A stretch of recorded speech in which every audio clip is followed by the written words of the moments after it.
actually going to set my phone as a timer because I find that really confusing.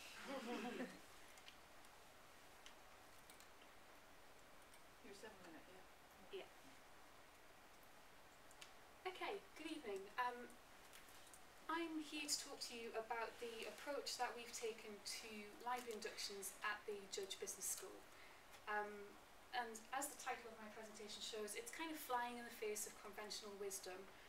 But I hope that by the end of my 7 minutes, I will have hopefully persuaded you of the wisdom of the way that we do things. So I'm just going to start by telling you a little bit about the approach. I'll then go on to any the concerns we had that might match some concerns you might have, and I'll share some of the results of this approach at the end. So what we changed about our library inductions, back in 2009, we basically decided to change every single thing. So we changed the format, we changed the content, we changed the location, and we also changed the advertised title of the sessions. So before 2009, the library inductions were basically pretty dry affairs by all accounts. They were a presentation in a lecture theatre, followed by the obligatory library tour. The presentation would focus on kind of the boring bits, I would say, so the kind of rules, the regulations, the fines, the how to find books in the library catalogue, and only really brief kind of details on how to access our electronic resources. So yeah, we changed the format. We decided that we were going to go to hands-on, so we've got hands-on sessions. We changed the location, so they were no longer in the lecture theatre, they're now in the school's computing lab. We changed the content, so we decided the hands-on session would be covering our electronic resources. And we changed the title as well, so we've gone from library induction to business databases. Now, why did we do this? Well, this was basically to redress the balance. 80% of our budget is actually spent on our electronic resources. And in the old style of induction, this wasn't really represented very well. So we decided that our students needed to know upfront that our databases were available and also how to access them. We really wanted to get away from the traditional librarian stereotype, as we can see here. So what we hoped by having these sessions upfront, interactive, hands-on, we hoped that we'd get past any preconceptions that our students might arrive with, and just hopefully make them more engaged in our sessions, and hopefully not looking like this. We haven't actually had anyone in our sessions yet looking like that, have we, Andy? So that's quite good. So yeah, so engagement, that's what we were going for, and interest.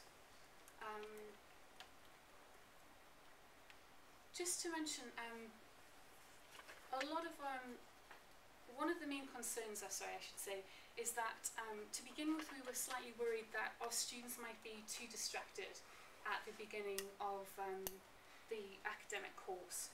So, for example, you might be sitting there going, yeah, okay, fair enough, but isn't that a bit too much to do at the beginning of a course? Aren't the students just interested in making friends, looking too cool for school? Do they actually take in all of this information you're giving? And yeah, maybe we were slightly wondering whether we'd have to repeat everything kind of time and time again throughout the year because they just hadn't taken it in.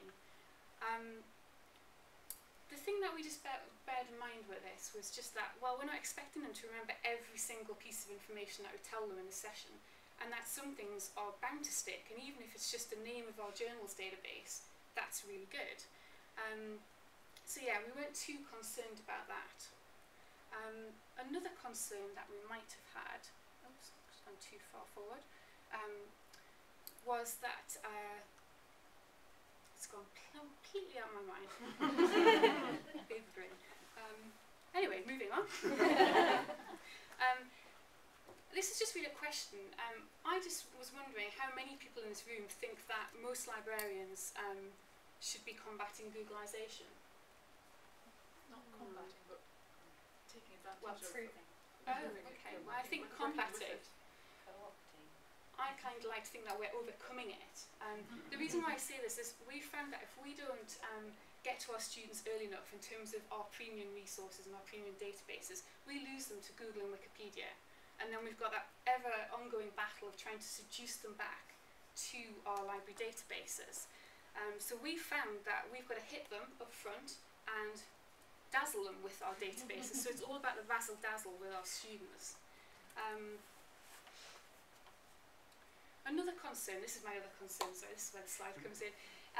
You might be sitting there going, oh, okay, you're hitting them up front, you're getting them in, you know, you're kind of convincing them about your databases, but aren't they just finding out too much too early on?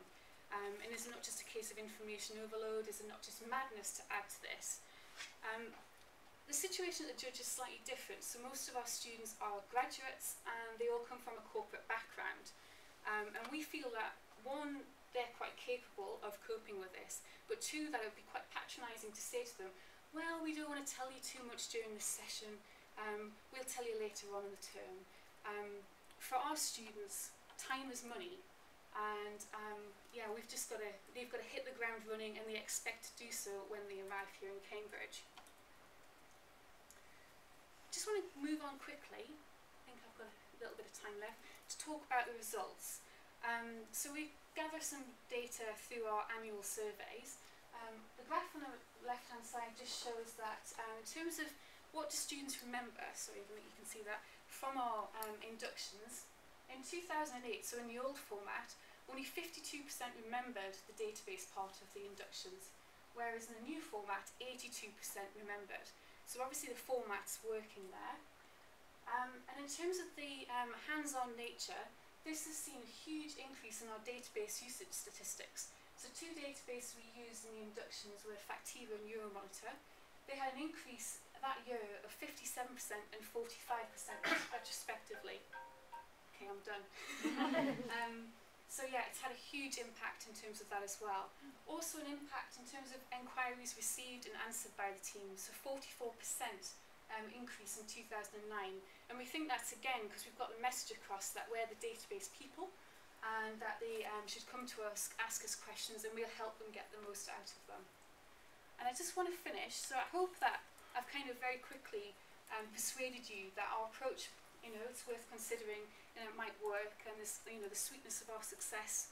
I'm kind of hoping that some of the Cambridge libraries may try it. And just in the words of Mrs. Doyle, go on, go on, go on, go on.